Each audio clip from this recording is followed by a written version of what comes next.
어깨와 가슴 근육을 키우는 상체 운동 중 가장 좋은 운동은 바로 푸시업 운동이라고 저는 봅니다.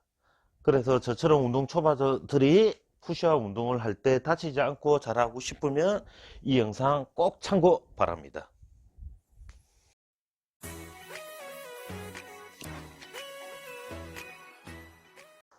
안녕하십니까, 송쌤입니다. 저도 평소에 근력 운동을 하지 않아 어깨와 가슴 근육이 상당히 약한데, 그러다 보니 가끔 어깨 통증을 겪게 됩니다. 그래서 앞으로 강한 어깨와 가슴 근육 발달을 위해서 푸시업 운동을 할 예정인데, 운동 초보자들이 푸시업 운동 중 어깨 통증을 호소하는 분들이 많아서 어깨 통증이 발생하지 않고 안전하게 푸시업 하는 방법에 대해서 논문에 근거해서 알려드리겠습니다. 첫 번째는 손바닥 지지면은 자신의 어깨 넓이보다 조금 더 넓게 벌려서 시작하기로. 손바닥 지짐을 너무 넓게 해서 하면 어깨 관절의 불안정성 때문에 어깨를 다칠 확률이 높습니다. 그래서 운동 초보자는 자신의 어깨 넓이보다는 조금 더 넓게 해서 시작해 주시기를 추천드리고, 자신의 가슴 옆에 손바닥을 받쳐서 상체를 세우시면 됩니다. 두 번째는 이팔뼈를 바깥쪽으로 돌려야 합니다. 이팔뼈를 바깥쪽으로 돌리면 회전근개 중 극하근이라는 근육을 강하게 수축하게 됩니다. 이렇게 수축해 놓은 상태에 해주셔야 불안정한 어깨 관절이 다치지 않고 푸시업 운동을 잘 할 수 있게 됩니다. 세 번째는 목의 정렬은 몸통과 수평하게 하고 머리와 날개뼈가 멀어지게 해서 해야 합니다. 저처럼 머리가 떨어져 있거나 목과 날개뼈가 너무 가까이 있으면 날개뼈 안정성이 관여하는 정극근이라는 근육이 힘을 주지 못하기 때문에 어깨를 다칠 수 있습니다. 그래서 목을 수평하게 만들고 턱을 당겨서 목의 정렬을 좋게 만들어 놓은 상태, 머리와 날개뼈가 서로 멀어지게 날개뼈를 당겨서 푸시업 운동을 해 주셔야 됩니다.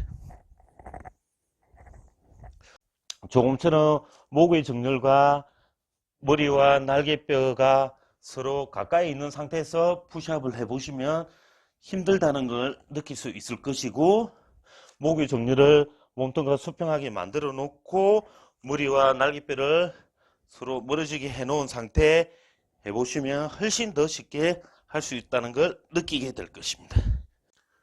네 번째는 몸통에서 팔꿈치 각도가 15도 정도에서 시작해야 되고, 팔꿈치가 몸통에서 너무 부러지면 어깨에 상당한 스트레스를 받게 되고 어깨 통증이 발생할 수 있습니다.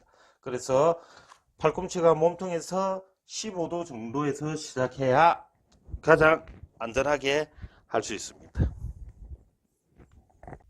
다섯 번째는 아랫배를 당기는 복행근 근육을 수축해서 허리 안정성을 만든 상태에 해주셔야 어깨 주위 근육이 쉽게 활성화되어 운동 효과와 어깨 통증이 발생하지 않게 됩니다. 복행근 근육 수축은 상체와 하지를 움직이기 전에 제일 먼저 수축해야 정상적인 근수축 반응이 전신에서 나타납니다.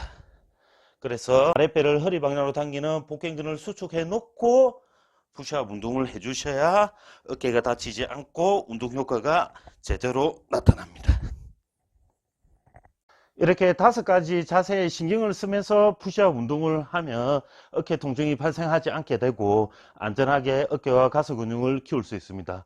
특히 저처럼 운동 초보자는 처음에는 네발기기 자세에서 하는 닐링 푸시업 운동을 해서 어느 정도 근육과 근력을 키우고, 닐링 자세에서 잘하게 되면 일반적인 푸시업 자세를 취해서 운동 강도를 높이면 되고, 더 운동 강도를 높이고 싶으면 운동 속도를 평소보다 조금 더 천천히 하거나 바닥에 손바닥을 접촉해서 하는 것보다는 주먹을 쥐고 해주시면 더 좋습니다.